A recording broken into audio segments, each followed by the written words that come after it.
Good morning and welcome to Get Real America. Where we are getting real, getting down to the nitty gritty and telling you the stories behind the stories. The tip of the iceberg that you might see elsewhere, we give you the rest of it. Yeah, and there's lots of that going on, isn't there, Sure Bill? enough, I'm Bill Edwards. I'm Brittany Brown. Hump Day. Glad to have you aboard. Yes, welcome to Wednesday. We're halfway through the week and we are excited to be here. We are indeed, and excited that gas prices are going to be going up again. I wouldn't say that that's excitement from my end, Bill. I don't like the gas prices going up. No, there will be excitement, but I assure you that Korean Jean-Pierre is telling us that they're doing everything they can. They're working as hard as they can, 24/7, 365, to make sure that those prices are coming down. Well, I think that they are buying barrels of oil for $80 a barrel right now when Trump was buying it for $24. Yeah. And he got a lot of criticism for doing so. But they've managed to go through at least half of that We're getting rid of reserve. the strategic oil reserve, so if we have an emergency, we don't have any power, we won't have any fuel for it. And let's see, we're selling a lot of it, of course, to China. Or giving it to China, because they're such good buddies of ours. And of course, the folks in Canada got fed up with us when they canceled the XL pipeline, and so now they're selling that oil to China. We could be getting 900 barrels, 900, I think it's 900,000 barrels a day we could be getting if that pipeline had been completed. You would think that they were trying to destroy the country. I mean, I think I think they're doing, well, they are, and they're doing a damn good job of it. Well, I think the other thing that the American people need to realize is that if we go back to being energy dominant, which we were getting there, we were energy independent. And dominant, exactly. Both. We were getting to the dominance phase with the former president, but that would solve a lot of our issues with the economy and inflation. And I don't think people understand how much of an impact that is. Absolutely. That would solve most of the other problems, because if you're spending more to put into trucks, but because we don't have electric trucks yet to take stuff to the grocery store or Target or any place else, Walmart, wherever you shop, any of the mom and pop stores. There was a story this morning that they had on Fox about a lady who runs a bakery. She's having trouble now getting butter. Kind of helps to have butter when you're baking. And there's still a baby formula shortage that the media is not reporting on anymore, because that story, if it's a negative against this administration, it has no more than a 48-hour life cycle. Well, and also something that is going to contribute to more food shortages, especially with restaurants, is that in New York, guess who's on strike, Bill? Cisco. Oh. Cisco delivers the most food out of any other distributor. Sure does. And that is a very big deal. So I think that they're just adding fuel to this fire. What fuel we have left. They're certainly adding to it. But just think of all the other products that come from petroleum that most people don't know about, like the farmers who are having trouble getting a fertilizer that has a petroleum base.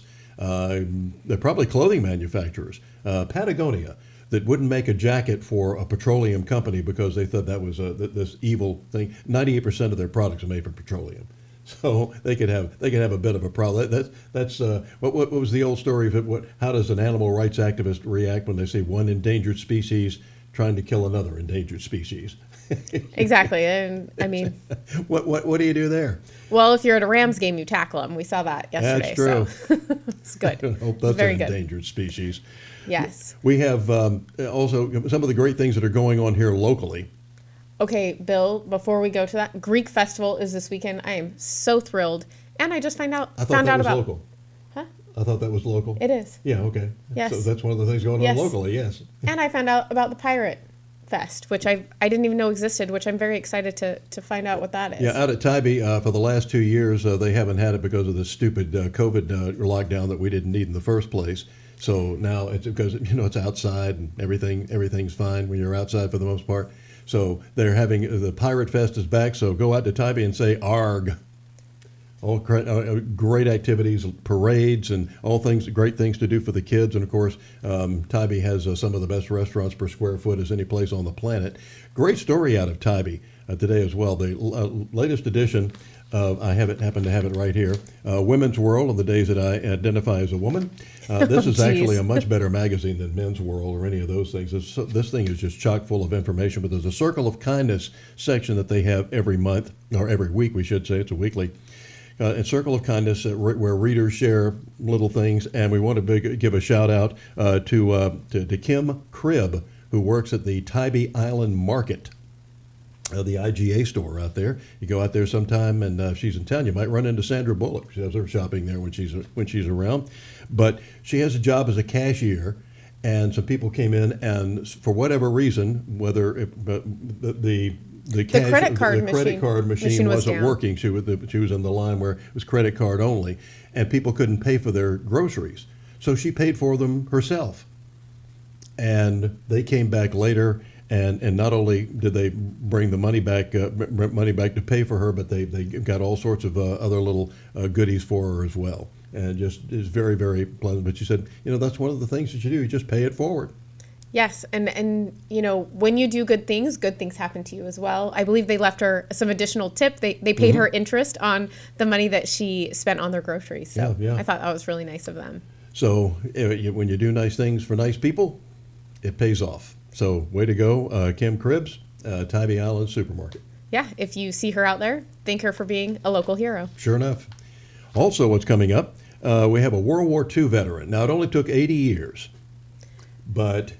Bill, you know that this made me very upset when we started talking about it before the show. I was like, how does it take 80 years to get a medal for something incredible that you did 80 years ago? Yeah, and a World War II hero finally getting a Silver Star yesterday at Fort Stewart, right up the road here, the home of the 3rd Infantry Division. He was a 3rd ID soldier during the Second World War, was wounded 3 times during the war, but his Staff Sergeant Harold Nelson, that is, was presented his Silver Star yesterday. Why it took so long, we have no idea, other than it goes back to one of my favorite quotes from the late, great David Brinkley, one of the icons in this business, who once said that it is the general consensus in Washington it would take Congress 30 days to make instant coffee. So here's this guy, 80 years later, the Army awarding him the Silver Star for his bravery in battle during he described a ceremony that took place in a battle that was described in a ceremony in Colorado, but said he knew he'd taken action in order to take care of his soldiers. He jumped off of a German tank, abandoned tank. He grabbed a machine gun and suppressed the general's house. And while he was doing this, a German snuck up behind him and threw a grenade at him. He turned around and started firing the machine gun at that guy. And maybe where he got one of his other Purple Heart awards, but and he probably got it. We're still waiting to see about John Kerry's Purple Heart awards. He got 3 of them in 4 months in Vietnam. Still waiting on those Navy records to come out. It's also a Guinness Book of World Records, I think. You get 3 Purple Hearts in less than 4 months, and you didn't spend a day in the hospital. That's things that make you go Now get Staff Sergeant Harold Nelson's age, 107.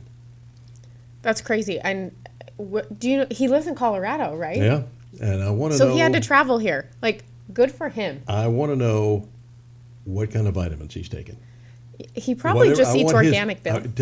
Yes, organic. I'm sure. Yeah, and maybe meatless. But I doubt that. I bet he has some too. cattle at home. Yeah. I'm thinking as well. But congratulations to Staff Sergeant Harold Nelson. Way to go.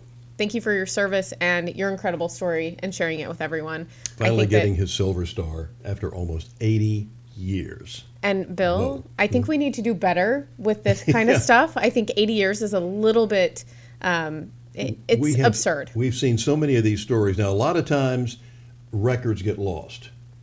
And families go to people like our Congressman Buddy Carter, who we're going to have on with us later this week and next week as well. But they have to go back and they go through all these archives and they have to do this research. But Buddy and others have been responsible for getting a lot of people medals that might have been, some of them may have been lost in fires or floods or some sort of a natural disaster that has happened to their house. those things get destroyed. But other times records don't. If you're in the heat of battle, sometimes maybe the records don't exactly make it. They might have made it to headquarters somewhere in Paris, but did it get to Washington? Did it get to the Pentagon? So there's all sorts of gaps that we have and had a lot of research that has to go through. But wow. It finally getting, and at least he got it while he was still alive. Yes, that's true. That's very, very true. Many times, though, their award the medals are given to the family, and a lot of these guys also they weren't very braggadocious about what they'd done. They said, I was going off to do my duty, save my country, save the world, coming back and then doing my job, and a lot of them wanted to forget. A lot of PTSD. We didn't call it that then, but. We called it either shell shock or something along those lines, and you didn't think about it that much. But World War II veterans, just like any others, had PTSD, and they didn't want to. They might have seen some horrible things that they didn't want to talk about. One of our good friends here, who is who had been a veteran of the year here, when his father died, they went up in the attic and opened up a trunk that he had there, and here are all these medals and awards that he'd gotten. They had no idea. And these stories die with these. It's unfortunate. A lot of these stories die with these folks. In fact, I had the privilege of interviewing the Jewish VFW. The first VFW was actually formed by Jewish soldiers and veterans of foreign wars. They had their international convention here, their national convention here at the DeSoto Hotel in Savannah about 10 years ago. And he had been part of it. One of the guys that I interviewed, he had been part of the rescue of a concentration camp. And he said what he saw was so horrifying that for years he couldn't talk about it. It gave him nightmare, and he had psychiatric help. He did everything you can possibly think of that we had at the time. He went through, and finally his grandson talked to him and said, "Granddaddy, unless you start telling these stories, it's going to die with you."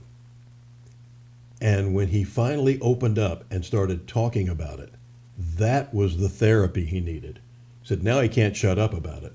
He says, and please start, and he begged me, he said, please go to your local schools here and start teaching this stuff in high school. He goes to speak at high schools, and the kids ask questions like, was Vietnam before or after World War II? Oh, geez. That's not good. That's not good, but it's good for him to be able to speak about it. And, exactly. A lot of these people they never wanted to relive things, and they're men of honor. Mm-hmm. And so they didn't talk about things. Even people that were in World War II, a lot of the stuff was classified. And even if it's declassified now, they still won't talk about it just because they kind of made that oath, and they are the best generation out there. Yeah, without a doubt. They don't call them the greatest generation for nothing. Exactly. But the scary thing was that the Holocaust did not get much coverage over here during the war. I think the New York Times, the paper of record, and won all these Pulitzer Prizes for telling false stories. I think had like 6 stories on it during the war. I think it was because it was so horrible. People wouldn't believe it. And that when General Eisenhower went into the first concentration camp he went into, the first thing he did was look at one of his photographers and said, start taking pictures because nobody's going to believe this. Yeah, But what a horrible time in history. Horrible time in history. Yeah, and boy, there were a lot of heroes that came out of that time period, which we are grateful for. Staff Sergeant Harold Nelson, from an old Signal Corps captain, salute. You have my undying admiration. All right, you're watching Get Real America. We're going to be continuing to get real coming up next. Yeah, and I think we have a sneak peek of Bill's interview with Brett Bozell. Mm-hmm. Brett Bozell of the Media Research Center was here in town, and we had to fight our way through the media horde. No, we didn't. But we'll have Brett's interview, part of that at least, coming up next.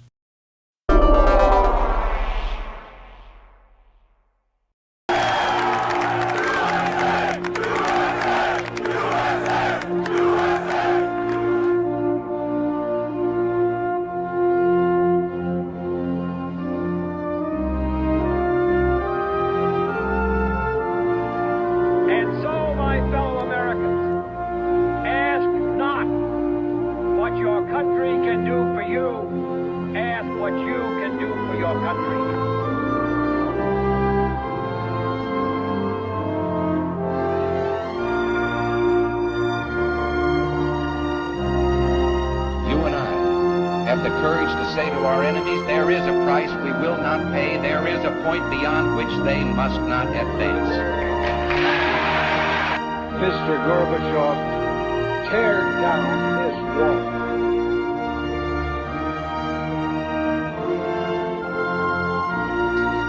We choose to go to the moon.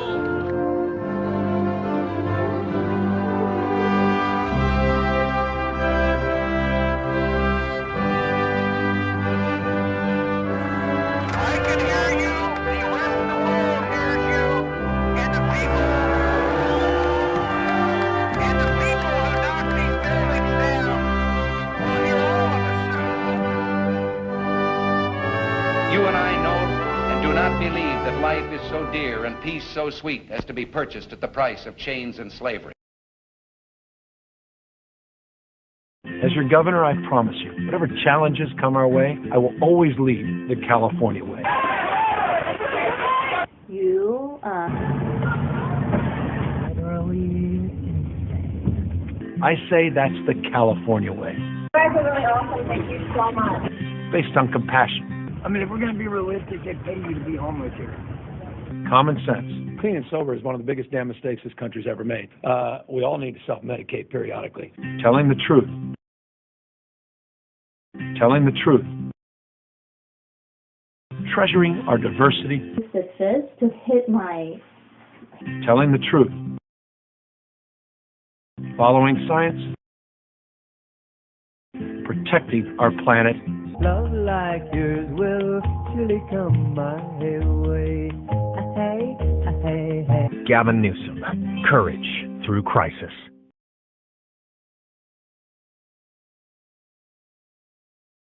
The last 3 years, Georgia's been tested in ways we could never imagine. And it fell to Governor Brian Kemp to successfully lead us during these troubling times. Georgia is still first in the nation for business. Our unemployment rate is the lowest in state history. Today, people come to Georgia to succeed, start a business, raise a family.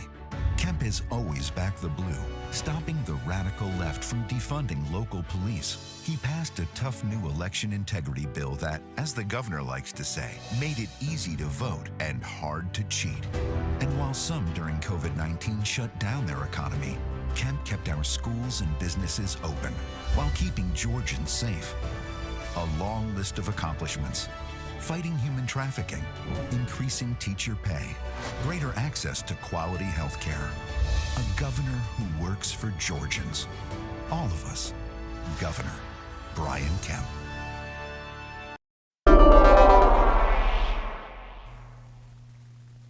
You know, Bill, it's election season, and is. we're in October, and we are having some October surprises already. Mm-hmm. Apparently, the Twitter deal with Elon Musk is going to go through, and it could happen in as little as 72 hours. So it'd be nice that with Elon taking over in Twitter. And by the way, hats off to him, among others who are donating lots and lots of money to Florida relief. Yes, and I wonder, Bill, because he started this whole court process, and I always have to wonder why all of a sudden did he flip on a dime and say, you know what, I'm going to buy Twitter, after he already kind of started doing the discovery and everything for this case against Twitter. There was an interaction that he had with someone online. Mm-hmm. Zelensky, the president of Ukraine, basically put a meme of Elon Musk as a Russian puppet. Oh. Which is interesting because Elon Musk gave Starlink to Ukraine, which is why Ukraine is having more success because they have the ability for GPS and things like that with Starlink. And we're also helping to fight the war for them, or at least we're financing it. Yeah, but Elon Musk in particular provided that to Ukraine. And for him to turn around and do that, I think he was like, you know what? Because then all of a sudden Twitter blows up about it, and he's like, you know what? This is getting out of hand. We need to have more control over these. Because he thinks that a lot of it's bots. He doesn't think it's real people. Well, when you have these left-wing commie pinkos that run that piece of crap, putting out banning the president of the United States, but yet they let the Ayatollah Khamenei stay on there and talk about all of his anti-Semitic stuff and how he hates America and wants to blow up the place. That's okay, but the president of the United States telling the truth about something, and no, we can't have that. Well, So, no one can tell the good truth them. on there, right? That's As soon true. as you say something they don't like, you're suspended or permanently banned. So Did you see the latest piece of garbage, unconstitutional and anti-American garbage that Gavin Newsom signed on Friday night? Where there's a lot of that going on in California. I can't keep up. Which piece? this is where they've told doctors now Oh, yeah. that if they say anything that is against the regulation or against the confirmed science of COVID vaccines, that they could lose their medical license. Yeah, but who's the dictator of that, Bill? That's where it gets scary. Like, who dictates what's truth? Especially when we have Pfizer documents that were not supposed to be released for 75 years. We got a judge that was like, that's absolutely ridiculous. You'll release them within 48 hours. And you have, Naomi Wolf has put a group of people together of 3,500 volunteers and experts that have been going through these documents. We have a video of her. I don't know if we want to play that now, but she talks about some of the findings. And, this is not coming from JAMA, which is, part of the medical community. This is not coming from Journal of the American Medical Association. Exactly. But these are the people that should be reporting on this, Bill. It shouldn't take Yeah. an investigative journalist. That's what Naomi Wolf is, to be leaking all of this truth that's happening with these vaccines. The medical community is silent. Why have we turned into the United States of the cowards? It's supposed to be of the brave. What about the doctors that are going along with this? Medical schools that are beginning to teach this, whether it's transgender sexual surgeries or whatever it is, sex change surgeries. It's disgusting. It is pathetic. It is demonic. And we need to stop it, and stop it now. Nip it in the bud, as old Barney used to say on the Andy Groth Show. Nip it! Absolutely. So, if we want to play the Naomi Wolf Let's take a look at what Naomi found, Naomi Wolf. To me is the effect it's had actually on the medical community. I mean, even before you get to this crazy law in California where you can get struck off if you actually have an alternative view to the official version.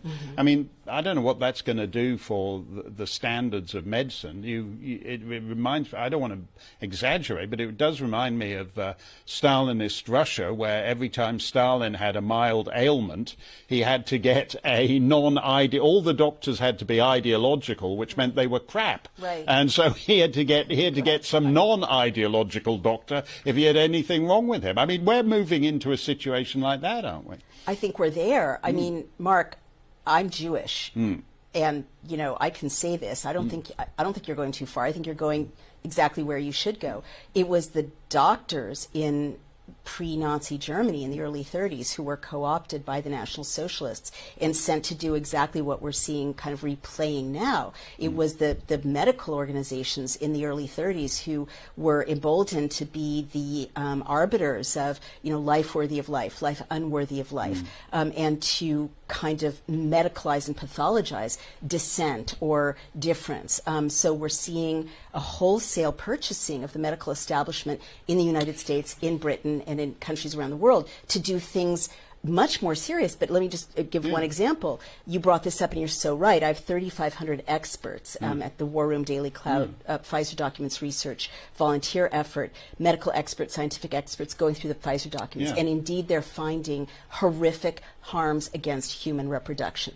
360-degree harms. Who should be stepping up to announce this? The AMA. Who's announcing it? It's people like you and me, the last remaining independent journalists. But this is a scandal that the human race has never seen before of such magnitude. Well, we've talked about it from a woman's point of view. There's also evidence that it's affecting male sperm counts. Yes.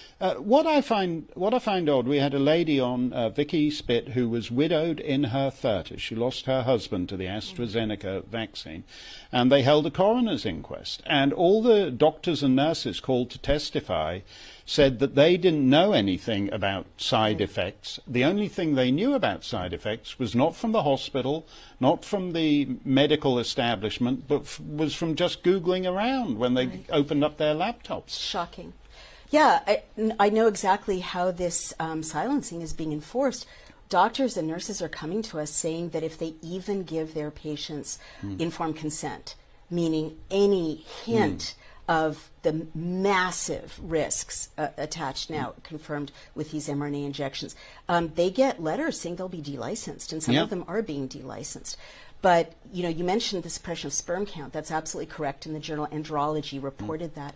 But our team has broken stories even more horrific than that. For instance, Amy Kelly, our team project director, did a report based on the Pfizer documents showing that little boys and baby boys, their Leydig cells and Sertoli cells are damaged by the mRNA injections. That's the factory of masculinity. That's the factory of the hormones that turn boys into men. Yep. So this is why I'm not ashamed to say it at this point. I've got so much evidence. This is why I believe these are bioweapons, because they are literally sterilizing people. They're poisoning breast milk. There's not just mRNA in breast milk. There's polyethylene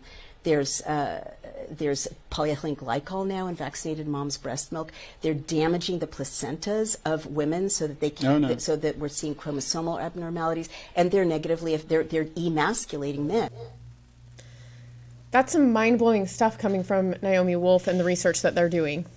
How frightening is this? And why do we can't tolerate this? We're talking about life and death stuff. We're talking about the future of humankind. Well, I think also, Bill, you look at every stage of what they're doing right now, and it is to inhibit people from being able to reproduce. When they're mutilating children at the age that they're doing it, it makes it so they will never be able to carry a child. They will never be able to produce a child. Why is that? Why is that the attack that we're seeing? These mRNA vaccines, that is the main goal of them. It is to make sure that people can't reproduce. You know, if the Chinese and their indefinite wisdom, you know, once didn't they ban girls a few years ago? They said get rid of all the girl babies. It wasn't that. It was the one-child rule, and people wanted boy babies because they wanted to be able to pass down their heritage. Then it finally dawned on some genius over there that, wait a minute, if we don't have girl babies, pretty soon we're not going to have any boy babies either. So that narrative change. Why it took them so long to figure this out is beyond comprehension. Other than when you're a communist or a Democrat, but I repeat myself, that's how things work. Well, and I think women used to be cherished. They used to be. Yes. You know, you look at, this is a bad example, but you look at the Titanic. Guess what? Guess who went first? Women and children, because they're the future. They're the ones that can continue the human race. Men can't do it by themselves. Right. And, you know, women are, it takes one man, and he could have, 12 children within a year, right? A woman can only produce. All the biblical history, this guy had, 82 wives or something, 500 kids. Yeah, exactly. So, imagine the daycare. You need more women. You don't need as many men, unfortunately, but, we used to be, so valued, and it really feels like we have just, over the course of time, we have been devalued, and we've been taught that we need to behave like men as well. And you can thank the feminist movement for that. Believe me, I wish that they would go away. Yeah, and for real.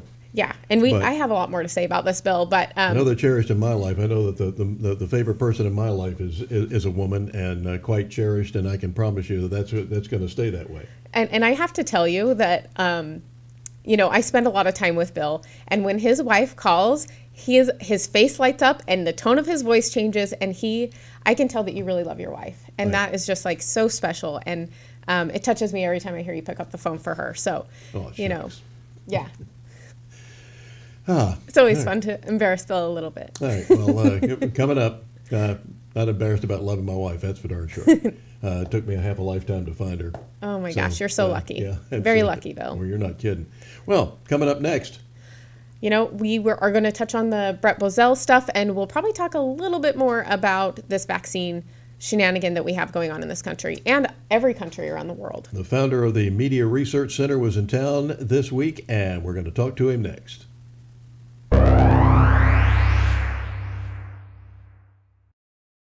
Oh, no, he out of debate. He may not even show up for that one. He made every excuse not to show up. He was making every excuse not to show up. I begged him until I chased him down.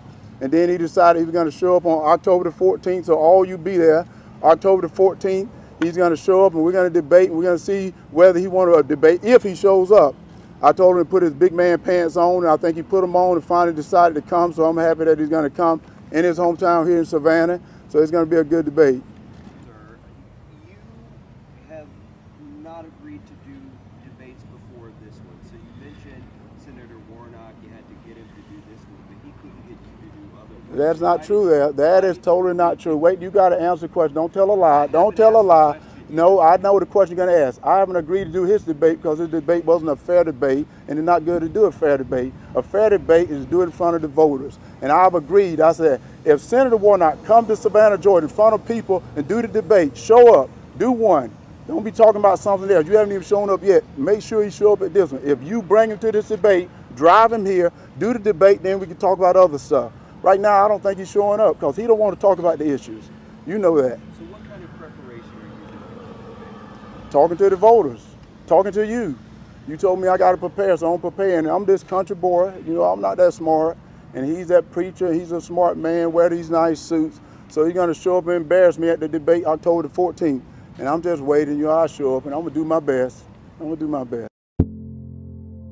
I do absolutely agree that it's racist. It is a redux of Jim Crow in a suit and tie. America has a long history of systemic racism. You ain't black. America has a pre-existing condition. It's called racism. Senator Warnock believes America is a bad country full of racist people. I believe we're a great country full of generous people. Warnock wants to divide us. I want to bring us together. I'm Herschel Walker. I approve this message. Let me tell you guys something. You know, every time I go out to speak, everybody want a sound bite. I'm going to give you a sound bite really quick. I'm sick and tired of people putting this country down. They want to ask me why I'm running. Let's be real. I'm sick and tired. You look at the economy, you look at the gas prices. You can't buy a grocery now. It's time for us to wake up. It's time for me to get out and fight.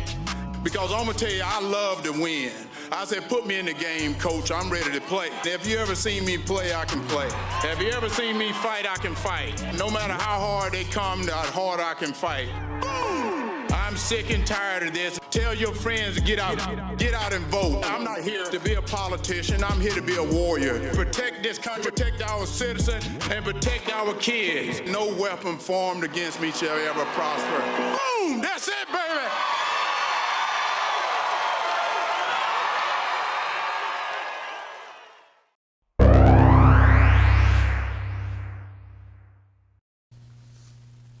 Welcome back to Get Real America. I'm Bill Edwards. I'm Brittany Brown. Glad to have you aboard this Wednesday, Hump Day.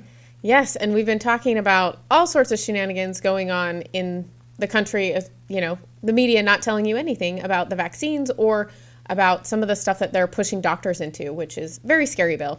And what bothers me more than anything else, Brittany, is that I'm still hearing a lot of at least radio ads, and I see them on television as well, that are paid for by your taxpayer dollars from either the CDC, the Center for the Center for Disease Control, and others who are telling you about you really need, especially if you're over 55, you really need to get these vaccines because it could save your life.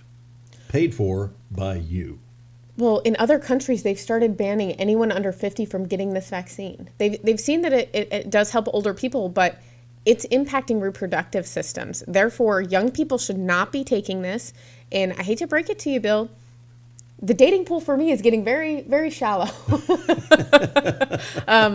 It's scary because the vaccine impacts both women in a way that, you know, their placenta is affected. They're having more miscarriages than they've ever had. They're having fetal deaths at a very early stage in pregnancy, and it impacts the man's sperm, so his ability to even be able to produce a baby. So, if you've been following what there was a story last week coming out from the ARP, was in the Savannah Morning Page, or what's left of it, was about how these women in the military are worried about their so-called reproductive rights.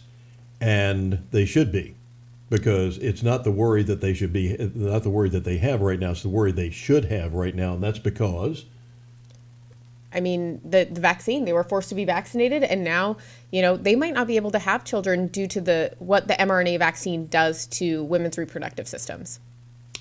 So there you have it. You know, and you don't even have to worry about abortion. I mean, honestly, they've taken off the choice away from women. And I think that people really need to acknowledge that that's a very scary place to be when they knew the damage, because these are in Pfizer documents while they were doing testing. This is not new information that just came out in 2022. This is stuff they wanted to keep hidden for 75 years, that they were forced to release, and they knew the damage it was doing, and they still continued to push the vaccine. And the pharmaceutical companies can't be sued now because we made a provision on that too. And, I hope that this is crimes against humanity bill. This is the biggest scientific test that they've ever done. And it is a bioweapon. I do agree with Naomi Wolf. It is a bioweapon that they've used against the entire world, not just us. But Joseph Mengele would have been giddy over this. Bill, it makes me sick because I'm very passionate about this. I don't think that, I worked for a corporate company that was really pushing their employees to get vaccinated. And, in good conscience, I could never have those conversations with the people that reported to me, because that is not my responsibility.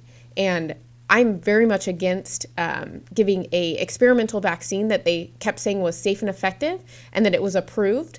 And they forgot to tag on for emergency use only. So therefore, it was never approved. It's still not approved to this day, Bill. And that we were lied to about the efficacy of it. They said it was 95% effective when actually it was only the 12%? It was 95% ineffective. Well, not only that, it was effective, Bill. What they were trying to do is what exactly happened. You're seeing them damage people. They don't want them to be able to reproduce. You're seeing it in the vaccines that they've given everyone. And what is the end game there? We're supposedly all living on the same planet, as I recall, because we were, those of us who have been called climate change deniers and all that. The Republicans, every election cycle you hear, the Republicans want dirty water and dirty air. Don't we drink the same water and the same air? And by the way, if you don't know by now that if you were at Camp Lejeune between 1950 and 1988, that you've got a problem, and you've come down with some sort of a disease, that it's probably because you were drinking the water there, then you are living on another planet, because every time they go to a commercial break, at least on Fox News and elsewhere, I see at least one of those commercials, if not two or three of them. Well, and that's the other thing. They're using fear, Bill. That's what they're doing Exactly. to control populations. And it's not just here in the U.S. I will say there are some other countries that are moving faster to protect their people, and maybe those governments felt like they were lied to. I'm not sure. I can't speculate on that. I mostly follow the U.S. and what's going on here. But, you do have other countries that are banning the vaccine for people under 50 and things like that. But you also look at some of these. I mean, what happened to Australia and New Zealand? Like gosh. It's a dictatorship down there. It's crazy for these people that are used to freedom, and now all of a sudden that's gone, and it's because they have no guns to protect themselves. And they're working on that here, Bill. They're now tracking our gun sales. Oh yeah. And it's very dangerous what they're doing. I'm very scared for what's about to happen. So I was stunned at when I saw the stories coming out of Australia that when people were out on the beach, when they were bringing out their army and coming to the beach in helicopters and were running people off the beach and running people back into their homes. And in New Zealand, it's even worse with that left-wing loon that's in charge down there. Well, can you imagine going from that? I mean, even what we went through is horrific, and they're still trying to restrict us, and they're still trying to scare us. But what they've been able to do in Australia and New Zealand to those people that were considered free, I mean, it does not look like free that. Countries, yeah. New Zealand a little more to the left. Yeah. But in fact, there's one of my best friends here, retired minister from South, about one of the Baptist churches here, Southside Baptist, was minister here for 11 years. But he's a New Zealander, and he came here to get away. He grew up, was educated as a communist and an atheist. Wow. And the fact that he came to America, became a Christian, and became a minister of a Southern Baptist church in Savannah, Georgia, is quite a story. But his name is Reverend Alan Bosson, and he got out of New Zealand when he saw the evils of communism that was taking hold down there, and the way they were conducting themselves. He couldn't wait to get to America, and he sees the same things happening here, and he's terrified. And we should be. And we should be. But we, the people, need to stand up. There are a lot more of us than there are of these government people. And we need to just not allow this stuff to continue to happen. And one of the ways we can do that is the mutilation of children. We should not be having them go through any of these surgeries and the puberty blockers bill. Exactly.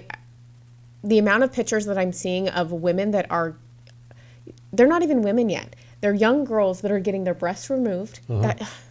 It's just devastating.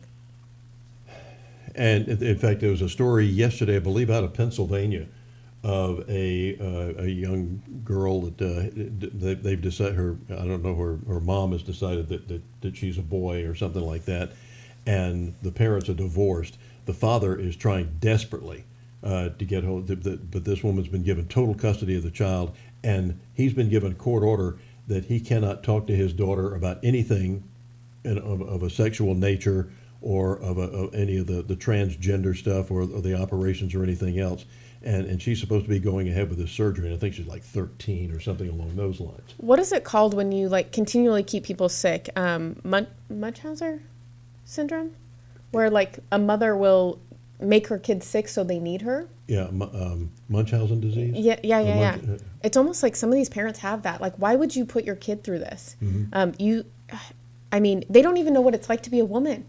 How do they know they don't want to be one? Just like this new member of the Supreme Court who doesn't know what a woman is. Oh, she's scary, Bill. I heard some of her statements, and I'm just like, we are not headed in a great direction. They wanted to make sure that she got on because she is a radical leftist, and she doesn't believe in the Constitution, and she's reading into things that are not there, and part of that comes with, she's reading into, I think it's the 14th Amendment, and she's saying there is a racial component to it, and there never was. We've had a lot of that over the years, like when we had forced busing. Oh, I see that in the Constitution here. I'm reading between the lines. The lines I'm not reading between. That's not what the Constitution was for. No, it's written in black and white, and that's what, there's no interpretation. There's nothing ambiguous about the Constitution. No. It is straightforward, and words mean things, and you can try to change the definition if you want to, but it doesn't work. No, it does not. No language in the world works that way. No, and I think when you look at what's gone on, Bill, I don't know how we've gotten to the point where the government has gotten so big and they're allowed to dictate things to us. And I'm like, it was never supposed to be that way. And when you just go back to bare bones, it's like, how did we get here? This is not what it was meant to be at all. It's been incrementalism where people have it's crept up. It's a little one step, two step, and people just don't notice it. For example, if you go back and look, and it's almost like if you go back and look at some famous movie star that you've seen. Look at the movie that he made in 1983 and look at him now. You can see the contrast there. Yeah. But year to year, you don't notice it until they go back and look at it. And that's exactly what happened. We've started putting all this legislation, all these Supreme Court justices, going back to Earl Warren, especially when he was the Chief Justice of the Supreme Court. When President Eisenhower was stepping down, was leaving office, they said, what would you consider the biggest mistake you ever made? Did you ever make a really big mistake? He said, yeah, and he's the Chief Justice of the Supreme Court. Oh, that's scary, Bill. And he was former governor of California. The only thing good that came from California was Reagan, but oranges. Yeah. Okay. I'll give him that. I'll give him oranges and Reagan. We're going to be talking more about. We're going to be jumping into the Brett Bozell thing that we keep mentioning. Yeah. Media Research Center founder Brett Bozell was in town, and we fought through the media horde to get to him, and you're going to see it next.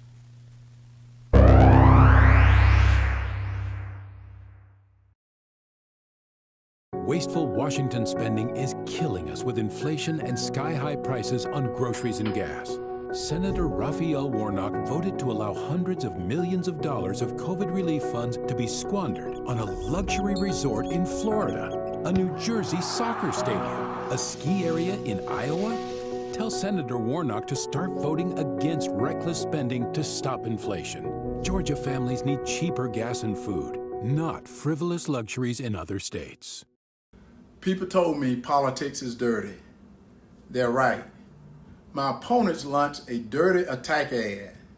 They dug up an old video and took it out of context. My opponents think they're hurting me, but I'm glad they did this ad because it gives me an opportunity to end the stigma around mental health. Here's the truth. My ex-wife Cindy and I are good friends, along with her husband and my wife. And I am grateful for all the support Cindy gave me during the hardest time of my life. I came forward back then in an effort to save lives and to help people who were struggling. We need to end the stigma around mental health. Let me say this to anyone watching, all the veterans and people who are suffering.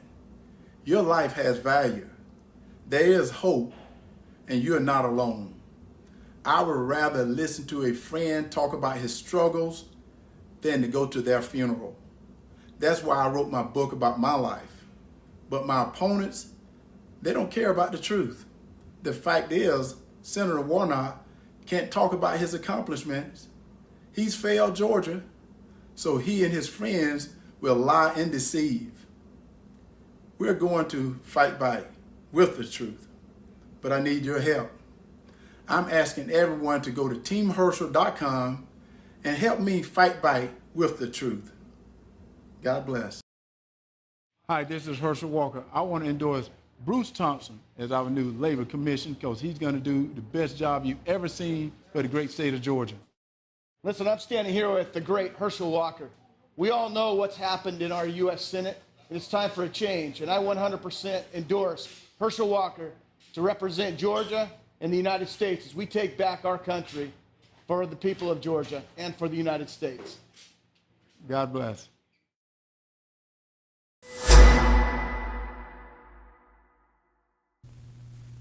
Welcome back to Get Real America. I'm Bill Edwards. I'm Brittany Brown. Glad to have you aboard. On Monday evening, we had a great opportunity to, I heard and I got to meet once again and talk with Brent Bozell, who is the founder of the Media Research Center. Their slogan is "Believe in America, not the media." Love that. Yeah, he founded this thing in 1987, working to neutralize all of the negative and incorrect and outright lies that the media tells you. And he told me years ago, because he's been here on several occasions, and I had a chance to talk with him on my morning radio talk show, and had him in the studio live with us to discuss the things about media-wise. But he said, they can't dispute you when you show them, this is what they said.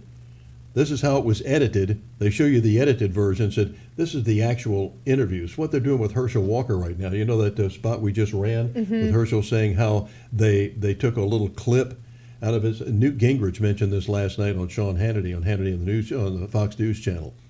They in the Raphael Warnock ad where they have his ex-wife saying he put a gun to my head. He was sitting next to her when that interview was done. But with through the wonders of electronics now, we can expand that video so you just see her, and you just had that one little clip. They don't show you the fact that he was sitting right next to her when that video was done. And the next sentence she said, but we worked through it because we knew he'd been injured as a football player. He'd had some brain injuries, and concussions and things of that nature. And we've worked through it, and everything is fine now. We found Jesus Christ. We found became born again Christians. Of course, the Reverend Raphael Warnock didn't show that. Now, how can he live with himself? So Brent Bozell was in town earlier this week, and thanks to Melissa Emery and a lot of other good folks down at what we call the Landings here. It's a great community. And the ladies on the right, they also did host that event as well. So give them a shout out as well. They put together great events and great speakers. Well, they really do, and Brent's one of them. And we talked to him about why he was here and the message he was going to deliver. It's a pleasure to welcome Brent Bozell back from Media Research Center. And welcome back to the sunny South, Brent. Thank you. Thank you for having me. What's the theme Sunny, tonight? it's cloudy right now. Yeah, just a tad. We were glad that you could make it for the weather because it didn't. We were a little worried about whether or not we were worried about we Savannah. The trajectory had a hitting you. Sure did. So what's the theme tonight? I'm going to look at the state of media today because we're in the middle of the greatest communications revolution in the history of man. We are rapidly leaving the news era, and we're going headfirst into the information age. But the information age is filled with landmines, and there are very dark clouds ahead because the far left is preventing the American people from getting information, which does not augur very well for democracy. We saw that in the last that precious democracy? That thing called democracy, the thing that the far left really doesn't care much about. If they did, they would have the open debate. And which is, interestingly enough, it's the only thing conservatives advocate is an open debate. Let the best man win. But the left doesn't want that open debate. And I'm going to talk about what are the consequences when they shut down the debate, and they're downright frightening. I love your literature that says, don't believe in the media, believe in America. Yeah, and that's a popular bumper sticker too. And it really says it all, because they don't believe in America. Once upon a time, if you use the phrase anti-American, you had gone way over the line. That's a phrase you didn't use even in the era of Ted Kennedy, of George McGovern. You never called them an anti-American because they weren't. Their vision for America might have been radical, but they could carry the American flag just as much as I could carry the American flag. Sure. Today's radical left, they no longer believe this. But don't believe me, believe them. The most powerful political force by far in America today is Black Lives Matter. I'd like to see Media Research Center on the back of quarterbacks' helmets. I don't. I see BLM, and I see it in the end zones. They've transformed business in America. This is all BLM push. Okay, what does BLM believe in? People don't pay attention to what BLM believes in. Don't take Brent Bozell's words. Listen to the founders of BLM, self-avowed Marxists. Exactly. Look at their statement of principles. Look at it. They took it off the web. It's back on the web because people already put it back on there. It calls for tearing down Western civilization. So tearing down the United States is only part of it. What is CRT all about? CRT is all about teaching a new generation of children that America is fundamentally a bad country. It's a racist country. What's the 1619 Project? It's what follows after CRT. It says you don't have to have 1776. Go for 1619. That's when this country, whatever this country might be, it doesn't have a name yet, but it's certainly not the United States. It's when this began. So you are piecemeal. We've gotten rid of the South. Whatever you think of the South, this was a part of American history. If they get rid of Robert E. Lee, who was, by the way, the greatest champion of reconciliation after the war of anyone in the United States of America. Put that one aside. Thomas Jefferson was next. George Washington was next. You didn't know Grant and Lincoln were going to be thrown out too. But one by one, they're taking them out. Why? They don't want America. That's anti-American. Will I call them anti-American? Yeah, I do. I don't want to, but I do. You think that... That's a little sneak peek. There's more to that interview that was fantastic. And we'll have it on our website, granewsmedia.com, and we'll have more of it coming up for you next week as well. So, in fact, Brittany, I'm glad that they're getting more of the word out. Our Kiwanis Lieutenant Governor, who just moved down here a few years ago, was at our downtown Savannah Kiwanis meeting yesterday, installing the new officers for the coming year, for the fiscal year. And he said, that's the first time I'd ever heard about the Media Research Center. He didn't know.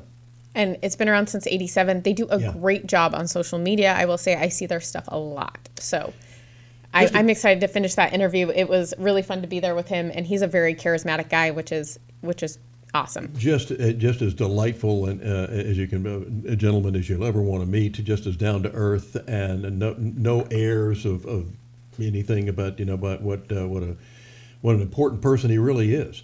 Meanwhile, Buddy Carter was there as well, our 1st District Congressman from Georgia, and we'll have some of that for you next week also. But as we close out the show today, would we be remiss if we didn't salute one of the great musical icons of all time, especially in country music, but just one of those great American success stories. The lady who was born a coal miner's daughter Loretta at the age Lynn. of 90. Loretta Lynn has gone to be with the Lord. And she was a woman. Loretta Lynn is every bit the rebel, pushing the boundaries of country for decades, writing Rated X about the double standards women face. You can't have a male friend when you're a has-been or a woman, you're rated X. And writing The Pill about birth control. Yeah, I'm making up for all those years since I've got the pill. You wrote about the pill, you wrote about war. People have said you're a feminist. Are you a feminist? I think to a certain point. I wrote them because that was what was on my mind at the time. There's a little truth in every one of them. And if you're rated X. When she released those songs, country music stations refused to play them. But Loretta pushed forward to become the first lady of country music. She was an amazing person. I actually went to her ranch in Tennessee, and it's beautiful. And she was a wonderful human being, and she did a lot for the women of country music. Without Loretta Lynn, I don't know that we would have the Carrie Underwoods of today and the Miranda Lamberts. She really paved the way for them to be able to say what they wanted to say. I hope that those artists know how much they owe to these people. It is one thing if you talk to a baseball player, for example, and let's say it's a great baseball player. I mean, great capital the fact that one of the baseball players has just broken Roger Maris's record of 61 home runs in a season, hit number 62 last night. And does he? I'd like for him to sit down and ask him how much he knows about baseball history. If you asked Reggie Jackson back in those days, he could tell you baseball back to the time that Abner Doubleday, invented the darn thing.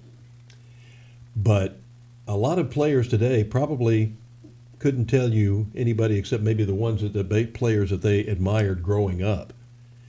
And if you're a professional golfer today, how much do you know about how the fact that you guys are making millions of dollars to walk around some of the most gorgeous real estate on the planet and hit a little ball and get paid all this money? How much do you know how much you owe to Arnold Palmer and Jack Nicklaus and Sammy Snead, going back and the great history? I hope the artists of today, especially the country artists, know what Loretta Lynn did for them in laying that foundation and breaking through the glass ceilings that she had to break through. Well, I think the great thing about music is that the collaboration between people. So Carrie Underwood actually was on her last album, collaborated with Reba McEntire. I mean, these people all work together. And funny story, Kid Rock actually proposed to her at an event one time. And she's a funny gal.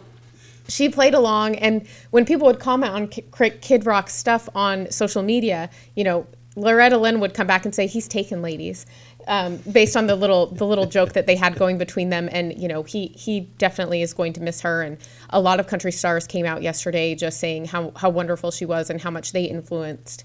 She influenced them. And, Dolly even Parton and Sissy Spacek, who played Loretta Lynn in the movie Coal Miner's Daughter.